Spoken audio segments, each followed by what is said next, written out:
सभी के भीतर अनंत ऊर्जा है, सभी के भीतर अनंत शक्ति है, लेकिन ये न जानने के कारण हम बहुत सारी गलत दिशाओं की ओर दौड़ते हैं। मुझे पता है, मैं जब छोटा था और जिस बस में मैं स्कूल जाता था, उस बस का कंडक्टर पेन कान पे रखते थे और फिर भूल जाते थे कि पेन कहाँ पे रखी है। मिलती थी तो उनके कान पे से। वैसा ही है, अनंत शक्ति हमारे भीतर है, लेकिन हम भूल गए हैं और न जाने ऐसे भूल गए हैं कि बार बार कहने के बावजूद भी हमारी आंखें नहीं खुल रही है। अध्यात्म की यात्रा शुरू करने के लिए हम इतनी बार सोचते हैं, इतनी बार तो हमने जीवन में किसी भी और कार्य में शायद न सोचा होता। हमारा मन मस्तिष्क ऐसा हो गया है कि हम कुछ अच्छा करने के लिए ये सोचते हैं कि लोग क्या कहेंगे।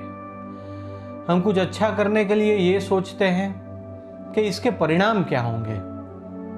हमें पता ही है कि ये अच्छा कार्य है या तो बहुत अच्छा कार्य है, फिर भी हम परिणाम के बारे में ज्यादा विचार करते हैं। मित्रों, एक रसप्रद और छोटी सी बात आज मैं आपको बताऊंगा। एक व्यक्ति था, सामान्य व्यक्ति, जिसको लगा कि अध्यात्म योग की इतनी प्रशंसा हो रही है तो क्यों न मैं भी अध्यात्म और योग के उस महासागर में आगे बढ़ूं, अध्यात्म और योग के उस महापवित्र संसार में अपना पैर रखूं जहां से मैं परमात्मा की ओर जा सकूं। व्यक्ति गृहस्थी था, थोड़ा कुछ पढ़ा था, थोड़ा कुछ सुना था और अध्यात्म की यात्रा शुरू करने की सोच रहा था। वो व्यक्ति गया स्वामी विवेकानंद के गुरु रामकृष्ण परमहंस के पास, बैठा, उनके पैर छुए। रामकृष्ण परमहंस को उसने पूछा,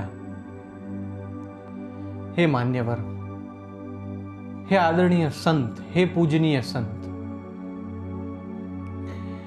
मेरी इच्छा है कि मैं अध्यात्म में, मैं योग के विश्व में आगे बढ़ूं। मेरी इच्छा है कि मैं परमात्मा को जानने के लिए आगे बढ़ूं, लेकिन मेरी एक बहुत बड़ी दुविधा है और वो दुविधा डर के स्वरूप में है। रामकृष्ण परमहंस ने पूछा, बताओ क्या दुविधा है? उस व्यक्ति ने कहा, मैं सोचता हूं अध्यात्म इतना बड़ा महासागर है, जैसे कि अनंत महासागर है। उसके एक छोर पर संसार है और दूसरे छोर पे परमात्मा है, जहां से हम संसार से परमात्मा तक पहुंच सकते हैं। लेकिन हम ठहरे सामान्य आदमी, हम ठहरे सामान्य गृहस्थ, हमें इतनी समझ नहीं, हम में इतनी शक्ति नहीं, हम में इतना त्याग नहीं। इस अथाग अध्यात्म महासागर को पार करने के प्रयत्न में क्या हम डूब तो नहीं जाएंगे? देखिए मित्रों, मन विचित्र शंका कुशंका करता ही रहता है, और मन जो विचित्र शंका और कुशंका करता है, कॉन्शियसली और अनकॉन्शियसली, वो ठीक ही है, वो योग्य ही है, उसके प्रमाण भी वो देता रहता है। अध्यात्म में प्रश्न पूछना बहुत आवश्यक है। ये किसी के लिए मनाही नहीं है, लेकिन ये बहुत जरूरी है कि हम प्रश्न भी विवेक से पूछें। फिर भी हम अपनी बात को आगे बढ़ाते हैं।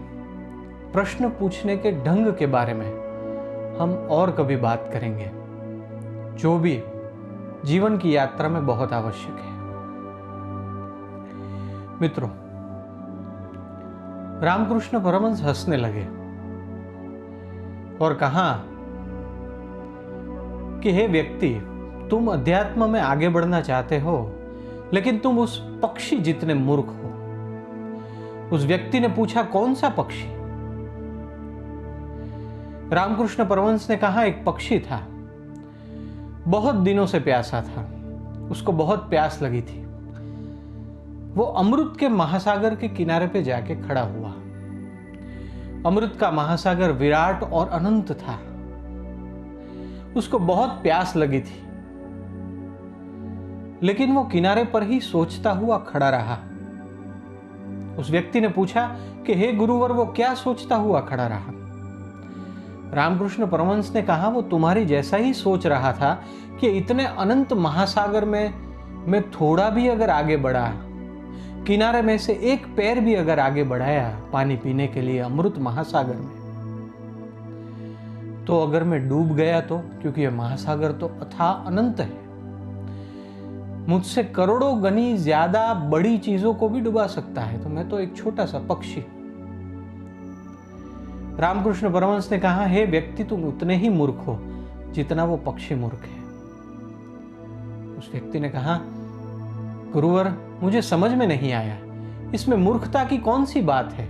अगर विराट अनंत समुद्र सामने है तो स्वाभाविक तौर पर सभी को डर लगेगा कि मैं इसमें आगे बढ़ूंगा तो डूब तो नहीं जाऊंगा।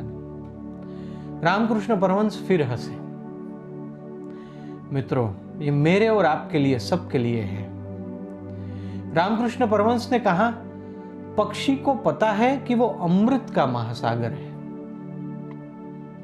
अमृत का महासागर, अगर वो एक बूंद भी वो पिएगा तो वो अमर हो जाएगा। डूबने का और मरने का तो कोई प्रश्न ही उपस्थित नहीं होता। वो व्यक्ति समझ गया रामकृष्ण परमहंस मुझे क्या कहना चाहते हैं। अध्यात्म अमृत का महासागर है। तर्क वितर्क करके हम अध्यात्म के अपने प्रयत्नों को पीछे और पीछे ठेलते जाएंगे तो हमें पता नहीं रहेगा समय कब बीत गया। परम कृपाणु देव श्रीमद राजचंद्र ने कहा है, जो इच्छो परमार्थ तो करो सत्य पुरुषार्थ, भवस्थिति आदि नाम लही छेदो नहीं आत्मार्थ। अध्यात्म अमृत का महासागर है। मैं तो ये कहूंगा कि अमृत का भी मूल है अध्यात्म। हम डूबेंगे नहीं, हम तैर जाएंगे। शर्त एक ही है, हम आज और अभी आगे बढ़ना शुरू करें। विवेक से, श्रद्धा से, शुभ आशय से हमारे अहंकार को बाजू में रख के अध्यात्म के उस महासागर में अगर हम पैर भी रख देंगे तो हमारी मुक्ति हम धीरे धीरे सुनिश्चित कर लेंगे। अभी नहीं तो कभी नहीं। सबके भीतर रहे हुए परमात्मा को